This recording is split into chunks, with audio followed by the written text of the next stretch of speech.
আফিফা বসে আছে আজাদ সাহেবের সামনে। আজাদ সাহেবের চেহারা রক্তিম হয়ে আছে, যে কোনো সময় মেয়ের উপর ঝাঁপিয়ে পড়বেন এরকম একটা ভাব তার মধ্যে স্পষ্ট। ধ্রুব বড় চাচার পিছনে দাঁড়িয়ে আছে, একটু দূরেই আদনান বসে রাগে ফুঁসছে। আফিফা বারবার চোখ মুছছে। আজাদ সাহেব ধমকে বললেন, তুই এখন কি চাস আমাকে সেটা বল। আমি তোকে দরকার হলে টুকরো টুকরো করে কেটে নদীতে ভাসিয়ে দিব, মনে রাখিস। তবুও তোর বিয়ে হবে আমার পছন্দের ছেলের সাথে। আফিফা কোনো কথা বলতে পারল না। শালুক দূরে দাঁড়িয়ে কাঁপছে ভয়ে। সবার থমথমে মুখ দেখে শালুকের আরো ভয় করছে। আফিফা জবাব দিল না। আদনান চিৎকার করে বলল, ধরে কষে একটা থাপ্পড় দেন আব্বা, দেখবেন সব ঠিক হয়ে যাবে, বেয়াদব হইছে। আফিফা চট করে জবাব দিল, তোমার মতো বেয়াদব তো হইনি। বড়লোক মেয়ে বিয়ে করার জন্য তুমি যেভাবে নিজের ভালোবাসার মানুষকে অস্বীকার করেছো তেমন তো করিনি। আদনান চমকে উঠে আশার দিকে তাকাইল। ডাইনিং টেবিলের চেয়ারে বসে আশা মিটিমিটি হাসছে। আশা কি কিছু বুঝতে পেরেছে? আদনান সতর্ক হলো, আফিফাকে বিগড়ানো যাবে না। সব ফাঁস করে দিলে সোনার হরিণ হাতছাড়া হয়ে যাবে তার। আজাদ সাহেব আফিফার মুখ উপরের দিকে তুলে ধরে নরম স্বরে বললেন, দেখ মা, যদি এমন হতো যে জহিরও তোকে পছন্দ করে তাহলে না হয় একটা ব্যাপার ছিল, আমরা ভাবতাম বিষয়টি নিয়ে। জহির আমাকে বলে দিয়েছে ইতোমধ্যে সে প্রয়োজন হলে বাড়ি থেকে চলে যাবে। তাহলে তুই বল, এই মুহূর্তে আর তোর কি করার আছে? আফিফা জবাব দিল না। সে নিজেও জানে তার কিছু করার নেই, তবুও একটা চান্স পেতে চেয়েছে। জহির ভাইকে জানাতে চেয়েছে নিজের মনের কথা। জহির ভাই রাজি থাকলে এক হিসেব, আর না থাকলে অন্য হিসেব। অশ্রু টলটলে চোখে ধ্রুবর দিকে তাকিয়ে আফিফা বলল, আমার আর কিছু বলার নেই ধ্রুব। আমি তবুও এখন নিজেকে বোঝাতে পারবো এই বলে যে আমি তো আমার মনের কথা জানিয়েছি জহির ভাইকে। সে আমাকে প্রত্যাখ্যান করেছে। আজ যদি এই কথাটা না বলতাম সারা জীবন আমার আফসোস থেকে যেত, এই ভেবে যে কেন একবার সাহস করে সবাইকে জানালাম না। ধ্রুব কি করবে বুঝতে পারলো না। নয়নার ভীষণ খারাপ লাগলো আফিফার জন্য। মায়ের রুমে গিয়ে দেখে জহির বসে বসে নখ কাটছে। নয়নাকে দেখে হেসে বলল, নিধি কেমন কামড় দেওয়া শিখেছে দেখছিস তুই? দেখ না আমার নাকের কি অবস্থা করেছে পাজিটা। নয়না ভাইয়ের সামনে বসে বলল, আফিফা ভীষণ কাঁদছে। জহির হেসে বলল, সে তো আমি নিজেও দেখেছি আমার বোনকে কাঁদতে। তাতে কি আমার বোনের কান্না দেখে কি ওদের মন গলেছে? আদনান যে এরকম একটা বিট্রে করলো, কেউ কি একবার একটা কথা বলেছে ওরা? তাহলে আফিফা কাঁদলে আমার কি? এমন তো না যে আমি ওকে মাঝপথে ছেড়ে দিচ্ছি বা ওকে ঠকাচ্ছি।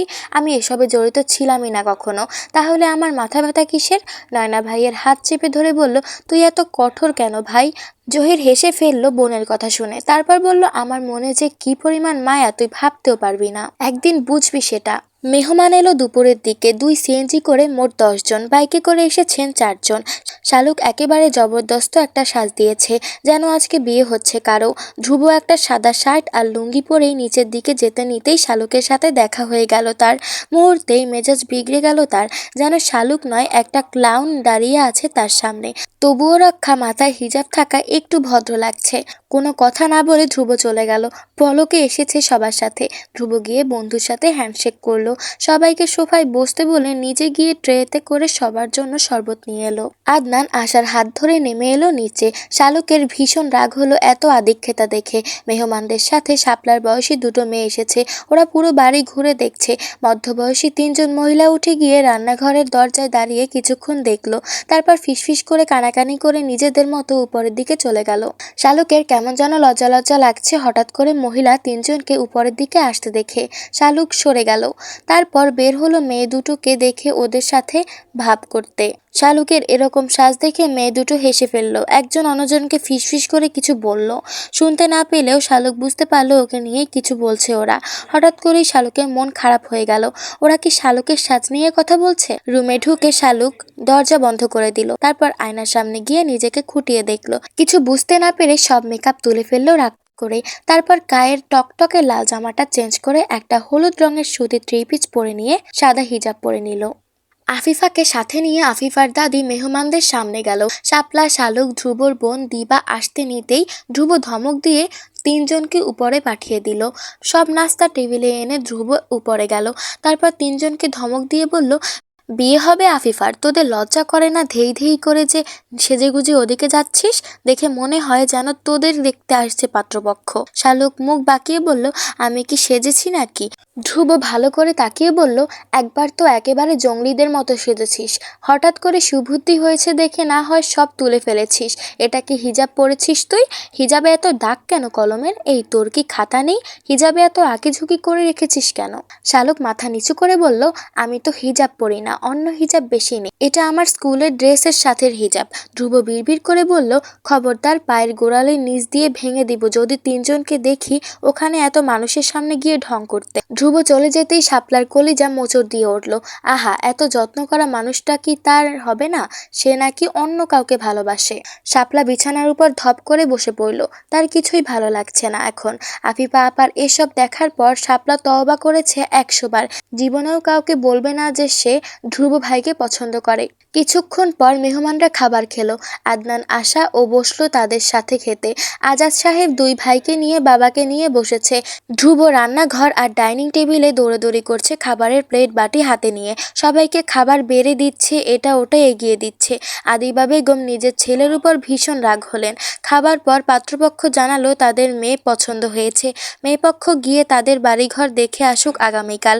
মেয়েপক্ষের যদি সব পছন্দ হয় তারপর তারা এসে বিয়ের কথা পাকা করে যাবে। আদিবা বেগম স্বস্তির নিঃশ্বাস ফেললেন। মেহমান যেতেই আদিবা বেগম আদনানের উপর ঝাঁপিয়ে পড়লেন যেন। ছেলেকে ধমকে বললেন, বেয়াক্কেলের মতো যে খেতে বসে গেলি তুই। একবার এটা মাথায় ছিল না মেহমানদের খাবার এগিয়ে জুগিয়ে দিতে হবে? ধ্রুব ছেলেটা একা একা সব করলো, আর তুই নাচতে নাচতে খেতে বসে গেলি। আক্কেল কি তোর হবে না কোনোদিন? আদনান লজ্জা পেল কিছুটা, কিন্তু কিছু বলল না। কিছু বললে মা এখন অনেক কথা শুনিয়ে দিবে। আশার সামনে প্রেস্টিজ রক্ষা করা এখন দরকার। আশা বলল, তোমাদের এই ব্যাপারটা খুব সুন্দর, আমি খুব এনজয় করছি। আদনান, আমাদের বিয়ের সময়ও কি এরকম দেখাদেখি হবে? আমাকেও কি আফিফার মতো করে সেজে আসতে হবে? ধ্রুব হেসে বলল, না আশা, তোমার এসব লাগবে না।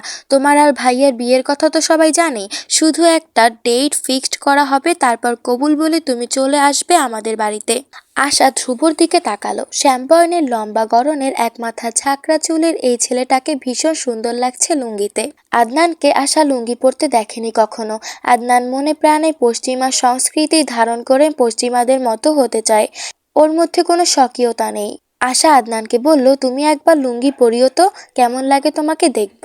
আদনান হেসে বলল, পাগল হয়েছে তুমি আশা? আমি আর লুঙ্গি ইম্পসিবল। কিছুদিন পর আমেরিকান মেয়ে বিয়ে করে আমেরিকান হয়ে যাব, আমি নাকি এখন লুঙ্গি পরবো? আশা কিছুক্ষণ ধ্রুবর দিকে তাকালো। ধ্রুব নিজের মতো করে কথা বলছে দাদা দাদির সাথে। তারপর বের হয়ে বাজারের দিকে গেল। শালুক সন্ধ্যাবেলায় বই নিয়ে বসলো। ইংরেজি একটা প্যারাগ্রাফ মুখস্থ করতে গিয়ে 8 ঘন্টার চেষ্টা চালিয়ে গেল। 8 ঘন্টার চেষ্টার মধ্যে শালুক 2 পেজ ভর্তি করে ফেললো হাবিজাবি আঁকিঝুঁকি করে। তারপর শালুক অনুধাবন করতে পারল যে সে যে আসলে 1 লাইনও মুখস্থ করতে পারেনি। বিরক্ত হয়ে শালুক উঠে গেল বই রেখে। আধা ঘন্টা পরে ও যদি 1 লাইন মুখস্থ করা না যায় তবে সেই দায়ভার কি শালুকের? বিরক্ত হয়ে শালুক উঠে গেল বই রেখে। আধা ঘন্টা পরেও যদি 1 লাইন মুখস্থ করা না যায় তবে সেই দায়ভার কি শালুকের? কিছুতেই না।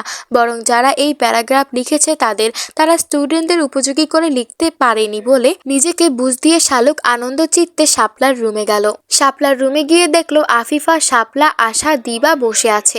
আশাকে দেখে শালুক কিছুটা বিরক্ত হলো, কিন্তু তা প্রকাশ করলো না। আফিফার কান্না দেখে শালুকের মন খারাপ হয়ে গেল। সবাই মিলে আফিফাকে সান্ত্বনা দিচ্ছে। ধ্রুব এলো 8টার দিকে। ততক্ষণে আফিফার কান্না থেমেছে। হাতে করে নিয়ে এলো 4টি শপিং ব্যাগ। শালুকের রুমে গিয়ে দেখে রুম খালি। তারপর শাপলার রুমে উকি দিল। শাপলা, শালুক, আফিফা, দিবা, আশা সবাই বসে আছে গোল হয়ে। গলা খাকারি দিয়ে ধ্রুব ভেতরে এলো। তারপর ব্যাগগুলো সবার মাঝখানে রেখে আবার চলে গেল। দিবা হুমড়ি খেয়ে পড়লো ব্যাগের উপর। ভেতরে 2টো করে শপিং ব্যাগ। ব্যাগের উপর সবার নাম লেখা আছে। শাপলা খুলে দেখলো 6টা হিজাব। শালুক বিরক্ত হলো আশার জন্য হিজাব এনেছে দেখে। শাপলা, শালুক, আশা, আফিফা, দিবা, নয়না সবার জন্য হিজাব এনেছে ধ্রুব। শালুক নিজের হিজাব রুমে রাখতে এসে টেবিলের উপর একটা নীল কাগজ দেখতে পেল। উৎসাহী হয়ে সেটা খুলতেই দেখলো ভেতরে লেখা, ধ্রুবর ঘরের দেয়ালে আশার টি শার্টে কে এসব লিখেছে তার কেউ না জানলেও আমি কিন্তু জানি। ধরা পড়ে গেলে শালুক। শালুকের বুক কেঁপে উঠল এটা পড়ে। কে লিখেছে এটা? না, এই হাতের লেখা তো তার অচেনা। বোকা শালুক বুঝল না তার মতো অন্য কেউ বাম হাতে লিখতে পারে। তড়িঘড়ি করে কাগজটা ছিঁড়ে ফেলল। ধ্রুব শালুকের রুমে এসে বলল, তোর টিচার ঠিক করে এসেছি, আগামীকাল বিকেল থেকে তোকে পড়াতে আসবে। শালুক মুষ্টিবদ্ধ করে হাত পিছনে নিয়ে বলল, ঠিক আছে। ধ্রুব চেয়ার টেনে বসে বলল, জানিস আজকে কি হয়েছে? আমার কেশবতীর কথা বলেছি না তোকে? ওর জন্য হিজাব কিনতে গিয়েছি মূলত। তারপর মনে হলো বাসায় ওরা আছে, তাই সবার জন্য কিনলাম। শালুক মাথা নেড়ে বলল, বুঝেছি।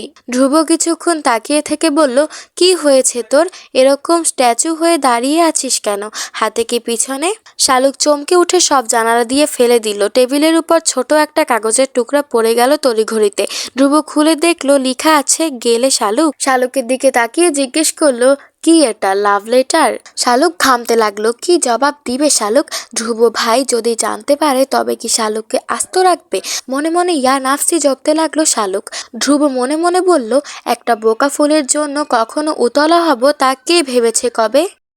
আসসালামু আলাইকুম, আমি তাহসিনা মিনহা। এতক্ষণ ধরে আপনারা আমার কণ্ঠে এই উপন্যাসটি শুনছিলেন। আপনাদের যদি আমার কণ্ঠে এই উপন্যাসটি ভালো লেগে থাকে তাহলে অবশ্যই একটি লাইক, একটি কমেন্ট এবং শেয়ার করে পাশে থাকবেন। ধন্যবাদ।